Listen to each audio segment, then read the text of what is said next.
Hello, you guys. My name is Kimmy, and I went to share a testimony, an experience that I had. And this right here, this drawing that I did with charcoal, this drawing is a drawing that I made based off of a dream that I had. I have another one giving greater detail. You notice there are three pillars.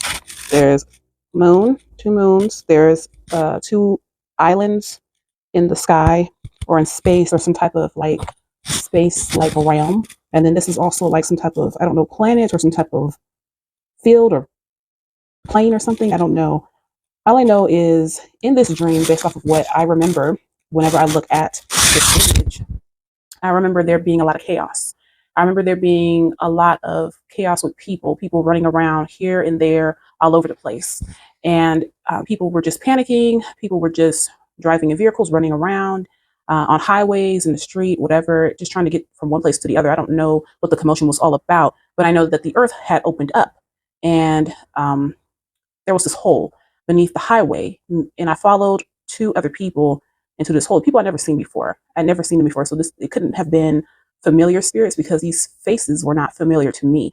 I did not recognize them. But for some reason I ended up following this boy and this girl down this hole. And it's like once I got into this hole that was in the earth, it was like some type of energy encamped itself around my whole entire body.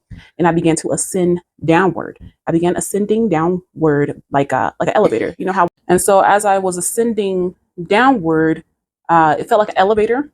Like you go down, you don't really feel like you're falling, but it was like I knew that I was dreaming, but I wasn't waking up either. So I was aware that I was asleep in this dream. And as I was ascending downward, I was like, where am I going? Am I going to hell? What is this?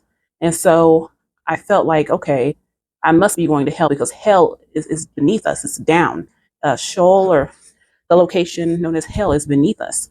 And so I'm like, okay, I'm ascending downward. I don't see any demons. I don't see flames. What is this?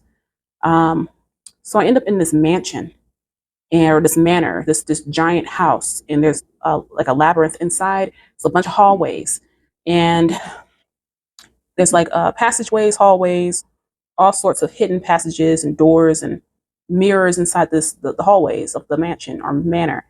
And so I'm just walking around trying to figure out a way to get out. And it felt eerie to me. I didn't like the energy that I felt when I was there, but I kept walking, trying to figure out how we're going to get out.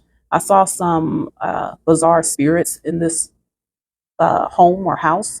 Then, as I found an exit down one of the hallways, and I started making my way towards it, I stopped and I turned to my right, and I was staring or looking through this crack in the door. There was a door and there was a crack, and I saw a demon, a devil. This was not an ordinary demon. This demon or a devil, or I believe to be a principality, because they had great horns in the front of their head. So right above the forehead were two horns that stuck outward, and they were looking in the mirror. This had to be a principality because it was red. He had on a blue suit, but not a business suit, like more like a suit or like a tux that you wear for like a meeting. It was very, very formal. He was shaving his beard and he was grooming himself in the mirror, looking himself over, and he put on some glasses and he was just, trying to make sure that he was looking well for some type of meeting that was supposed to be taking place. And so I got the gist of it, like, oh, he's distracted.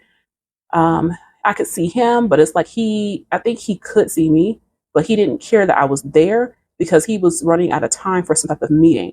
So I was like, okay, let me hurry up and get out of this manor or this house so that way I can figure out a way to get out of here because I don't like this location that I'm at. And so I start making my way towards the exit that is down the hall. And as I start making my way down the exit near the hall, I see like I don't know how to describe it. It's like a room that's a part of the house, but it's also detached. You could sit there and you can like sit there and have tea, but you could also like close the door and it be like adjacent to the house, like an adjacent sunroom. Yeah, it was an adjacent sunroom. So I exit the house through that way. And as I exit, I look up around me, it's just darkness. And so as I left, I looked around me and the whole atmosphere was dark. And it was very gloomy, very eerie as soon as I stepped outside, but I felt safer outside of the house than I did inside of it. And so as I look around, I see all little tiny demons. They're like little tiny devils all around this guy's house. But I knew I was in hell, but it wasn't like hell for torture. Like something told me like, oh yeah, that's taking place, but I'm just not in the area where that's taking place. I wasn't in the area where people were being tormented or people were being tortured by demons or anything like that. I was in an area of hell where this principality had to be a prince. He had to be a principality of some kind. Looking back at it, I don't know what his name was. All I know is that he was wearing a suit. He was getting ready for a meeting. This is his mansion or his manor, and the little demons that were in his garden doing doing garden work or landscaping, they were his minions. They were his slaves or his like minions, and they were very obedient. They were on a schedule. They could not see me, but I could see them, and they were just busy talking amongst themselves, like, "Oh, we gotta hurry and get this done. We gotta get that done. He likes it this way. If we don't do it this way, he's gonna punish us. He's gonna beat us. He's gonna do this. He's gonna do that." So they were just in panic mode. They were ready to just get the task done to perfection. He had a really weird obsession with roses. I saw bright red roses and some blue roses, but he had an obsession with roses, and they had to be cut and printed perfectly to a certain precise precision. And if they weren't cut or grown to a precise precision, he would have a fit about it. He was he had them scared, and they were loyal and obedient. They kind of looked like gargoyles. They had gray skin, long claws. They were short, little, like they were between the height of a 5-year old and a 9-year old. Yeah, they were between that height. They were small, but they were tall enough to attack a human if they existed in this realm. So anyway, as I'm just looking at them, they're carrying wheelbarrows, they're walking around with shovels, tools, all sorts of things. And I see a shed. So I open the shed and I hide in the shed. And in the shed, there's tools as well. It's a black shed, and I'm just like, I'm trying to hide, lay low, and stay out of their vision, so that way they can't see me. I can figure out a way to get out of here. I'm like, okay, so I'm in hell, but I'm not burning. I'm not tortured. I'm not being tortured. Why am I even here? What is this? This is so weird. This is a weird experience. But nonetheless, as I'm hiding, I could see through the shed. I could see through the 2 double doors that I closed. And in the midst of there being quietness and everybody being busy doing their chores, I see the principality ascend from his roof. So he just burst through the roof, and he started spreading his wings. He had red wings, and he was flying, and he was very buff, very tall. He had those typical devil hooves, and he had like a strong muscular torso, muscular arms, but he had like it was well defined. He wasn't hideous either. He wasn't ugly. You could just tell that he was not a human. He was not mankind. He was just a different species altogether. And so you can tell he had great power. His voice carried a lot of authority. He screamed. He burst through the roof with his wings extended very wide, and he roared into the air, and he blew. He threw his fist, and he blew, or he I think he breathed. He was beginning to breathe out fire, and he was yelling at his little minions, little demons, telling them, "Get her, find her, get her now, before she escapes, before she leaves, capture her, get her." And then when he said that, I began to panic, because I was like, "Oh no," because I could feel like the authority that coming from his voice just extending throughout the realm. It was extending. It's like they had to obey him. And once he spoke a command, it was like everybody had to obey him, because he was the principality of that area.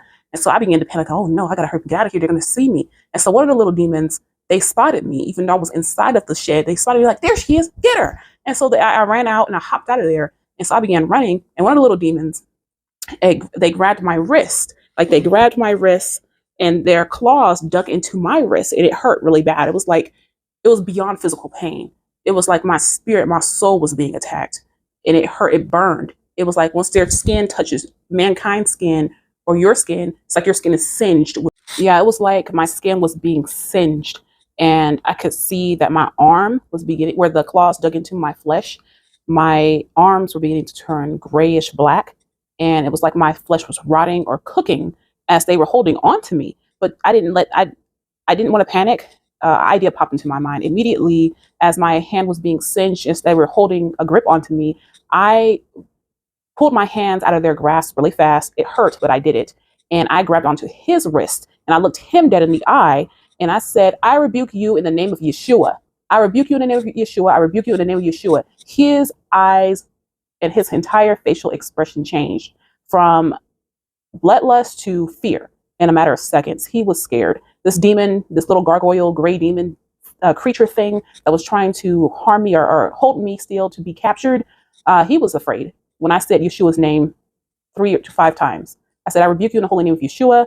I rebuke you. I rebuke you. And he grew scared. He grew afraid. He started to panic. He started freaking out. Like it wasn't like he was freaking out. He started moving around like I'm showing you right now. His eyes began to blink really fast. He began to sweat. His eyes held a lot of fear, and he started panicking like, how dare you say that? He didn't say it with his words, but I could hear his thoughts. Yeah, I could hear his thoughts. He was saying, how dare she say that? How dare she say that? How dare she say his name? Oh no, I'm in trouble. Oh no, I'm gonna die. I'm gonna get killed, or I'm gonna get punished because I didn't capture her in time, or I wasn't swift enough, or something like that. Something along those lines. He was just panicking because I said the son of Yahweh's name.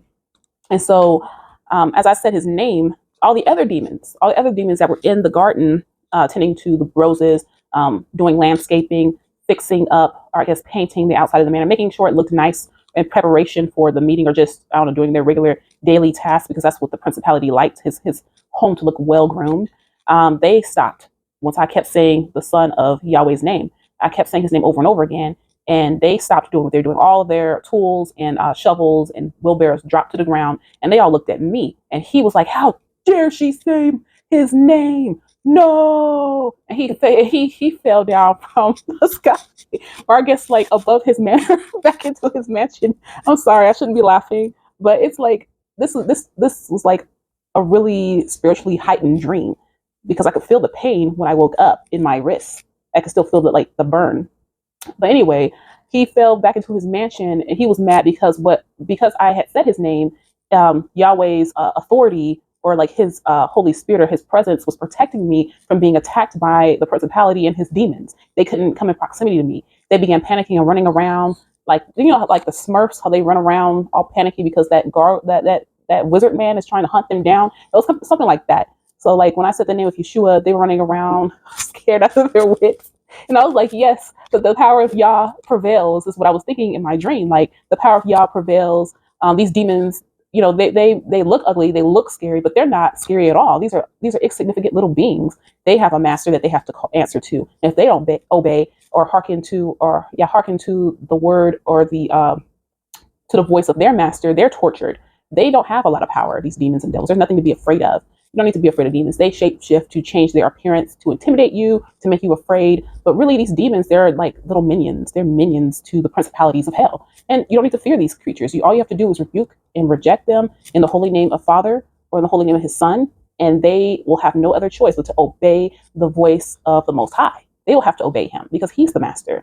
He's already won this battle. You just have to believe that he will fight and defeat your enemies, or these devils and demons, on your behalf. All you have to do is have faith in him. I had faith in the Most High's power, and he saved me from whatever it was that these creatures were planning. I don't even know how I got down there. All I know is that I knew I was in hell, and I was in the property of some type of principality, and his little minion demons were trying to get me.